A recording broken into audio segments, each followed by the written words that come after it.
In April 1920, at the Ministry of Education in Tokyo, Japan, a group of high officials asked psychologist Ueno Yoichi,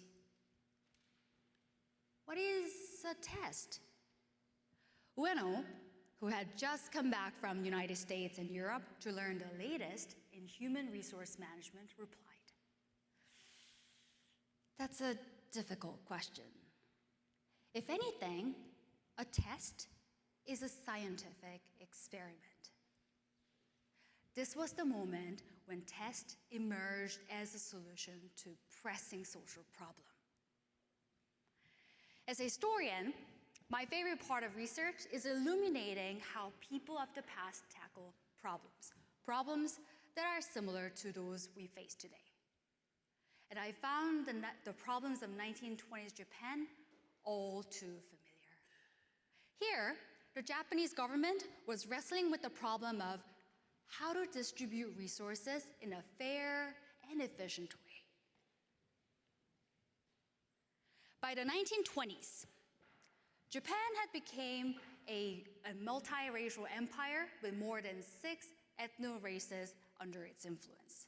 This meant that people who differed not only in skin color, but also in languages, customs, and ways of living now had to live side by side and follow the same rules. Rules which they would learn at school. Starting in the 1890s, the empire made 4 years of education mandatory and free for all its subjects.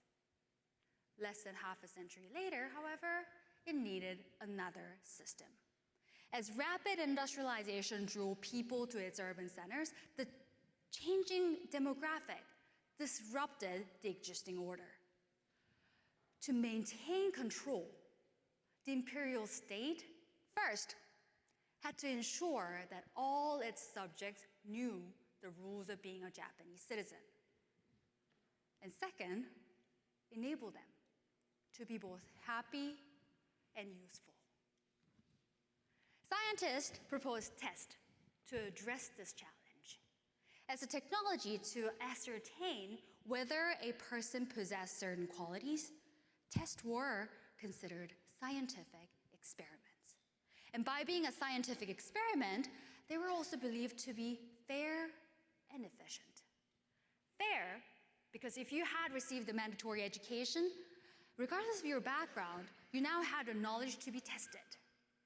Efficient, because your test result would place you in relation to millions of other Japanese subjects who also took the test. And in this experiment, the hypothesis was that you are a good Japanese imperial citizen. And then the variable was your intelligence. When I started my doctoral research in 2018, I went on to collect historical artifacts that allowed me to explore my research questions. How did people outside the West define and measure human capabilities? And how did those measurements change as the world became more interconnected? These questions led me to 7 archives in Japan, South Korea, and Germany, where I collected historical tests. I also read a lot of historical newspaper, magazines, laws, congressional meeting notes, and scientific articles to contextualize how those tests came about and were implemented.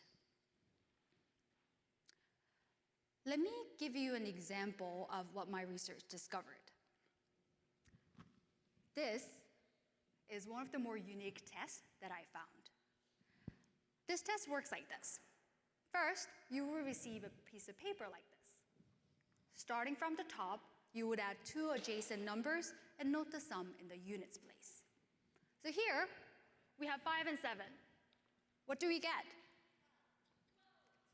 Thank you, 12. So you just draw 1 and note the 2. Continue this process for a minute, then move on to the next row. After 15 rounds, you take a 5-minute break, and then resume for another 10. When you are done, the administrator will connect the last numbers to draw a curve. Different parts of this curve would tell your general intelligence propensities to develop certain mental conditions and personality at work. This test had 3 components as a scientific experiment. First, numbers and simple math. Numbers were considered universally understandable and required no linguistic or cultural pre-knowledge. The performance of simple math thus functioned as a unit of measurement. Second, the mechanics of the test and the curve. The stages of repeat, rest, and repeat was to mimic the process we require new knowledge. In this way, the shape of the curve was to visualize our learning pattern. And finally, the tedious procedure. Scientists who invented this test knew that repetition is boring, but our modern life, one in the industrially developed, relatively safe nation state, was also thought to be just full of repetition. So the artificially induced state of boredom simulated a human condition in modern life. And one's intelligence was measured in their ability to learn and improve while enduring that boredom. In 1926, this test, although briefly, did replace the standardized aptitude test to enter some of the best schools in the empire. Now, as a historian, I'm not here to argue how we should handle our problems.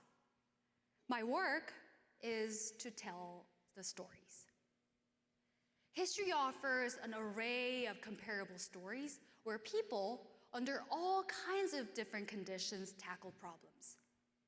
Problems that we still and will forever face. So as our society grapple with questions like how to distribute resources in a fair and efficient manner, or how to judge a person's merit, we will continue to test things out. After all, as a Japanese psychologist said, all tests are experiments. And even when experiments fail, we learn something for the better.